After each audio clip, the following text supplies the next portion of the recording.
你有冇諗過，點解我哋總係喺外在嘅世界入邊揾自由，但係始終覺得被困住？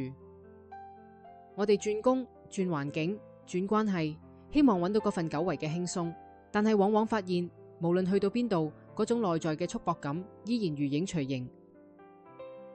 拜倫台海蒂喺一念之轉入邊提醒我哋一個革命性嘅洞見：除咗你自己以外，冇人可以俾你自由。呢句話乍聽之下可能有啲殘酷，但其實藏住最溫柔嘅真相。真正嘅自由並唔需要等任何人嘅許可，亦都唔需要外在環境嘅完美配合。佢就好似一把一直揸喺我哋手中嘅鎖匙，只係我哋習慣咗向外揾，忘記咗向內探尋。當我哋開始質疑嗰啲長久以來束縛我哋嘅信念，當我哋願意檢視嗰啲我必須點樣先至可以快樂嘅念頭時，我哋就開始踏上真正嘅自由之路。呢個唔係逃避現實，而係翻到現實嘅核心，翻到我哋內在最純真嘅嗰個地方。我哋成日以為痛苦係嚟自外在嘅人事物，以為如果某個人改變咗，某個情況改善咗，我哋就會快樂。但係一念之轉揭示咗一個更深層嘅真相，痛苦嘅關鍵總係嚟自你相信嘅念頭本身，而唔係世界本身。諗下，同樣一件事發生喺唔同嘅人身上，點解會有完全唔同嘅反應？有人因為落雨而沮喪，有人卻因為落雨而感到清新；有人因為被拒絕而痛苦，有人卻因為被拒絕而感到解脫。差別唔在於外在嘅事件，而在於我哋對呢啲事件嘅解讀同信念。當我哋開始理解呢個機制，我哋就唔再係外在世界嘅受害者，而係自己內在體驗嘅創造者。呢種認知嘅轉換係咁珍貴，因為佢俾我哋重新掌握咗自己人生嘅主導權。我哋開始明白，改變思維模式比改變成個世界要容易得多，亦都有效得多。有一種解脫係當我哋停止同現實對抗時所體驗到嘅。呢個唔係消極嘅放棄，而係一種深刻嘅智慧選擇。就好似河流唔會同岩石爭鬥，而係優雅咁繞過佢，繼續流向大海。當我哋真正接納當下嘅一切時，會發現一個令人驚訝嘅現象：嗰啲我哋拼命想要改變嘅事物，往往喺我哋放低抵抗後，自然而然地開始轉化。呢種接受並唔意味住我哋變得被動或者無力，相反地，佢釋放出我哋內在巨大嘅能量，俾我哋能夠以更清明、更有愛嘅方式回應生活。諗下，當我哋唔再將精力消耗喺同現實嘅對抗上時，我哋會有多少能量可以用嚟創造愛同成長？呢一種內在嘅釋放感係任何外在嘅成就都無法俾到嘅。佢係一種嚟自靈魂深處嘅輕盈同自在。拜倫台海蒂俾咗我哋一個非常實用嘅工具，就係4個簡單但係強大嘅問題。當我哋被某個念頭困擾時，可以問自己：呢個係真嘅嗎？你可以100%確定呢個係真嘅嗎？當你相信呢個念頭時會點樣？如果你冇呢個念頭會點樣？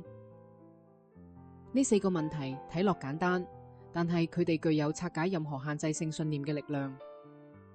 諗下，當你下次因為佢應該理解我呢個念頭而痛苦時，你可以問下自己：呢個真係絕對嘅真理咩？當你堅持呢個想法時，你嘅內在感受如何？如果你放低呢個要求，你會係咩感覺？呢種質疑並唔係要俾我哋變得冷漠或者唔在乎，而係要俾我哋睇清楚邊啲念頭真正有益於我哋嘅幸福，邊啲只係徒增痛苦嘅執着。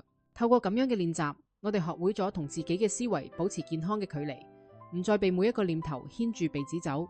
有一個好深刻嘅轉換會喺我哋嘅內在發生，就係從想要改變世界轉向改變自己嘅視覺。一念之轉提醒我哋，做功課時唔係為咗改變別人或者改變世界，而係為咗內在真正嘅平靜。呢個並唔係話我哋唔再關心外在嘅世界，而係我哋明白咗一個重要嘅優先順序：內在嘅和諧係外在行動嘅最佳基礎。當我哋內在平靜時，我哋自然而然會以更智慧、更慈悲嘅方式同世界互動。我哋唔再從匱乏同恐懼出發去行動，而係從豐盛同愛出發。呢種內在功課係一種終身嘅實踐，佢唔需要我哋完美，只需要我哋誠實。每一次我哋選擇質疑自己嘅憤怒，而唔係去指責別人；每一次我哋選擇檢視自己嘅期待，而唔係去要求改變，我哋都係朝住真正嘅自由邁進一步。真正嘅平靜唔需要等任何外在條件嘅成就，佢就喺每一個當下，等待住我哋用覺察同質疑嘅勇氣去發現。培養對自己念頭嘅覺察能力，就好似學會觀察天空入邊嘅雲朵一樣。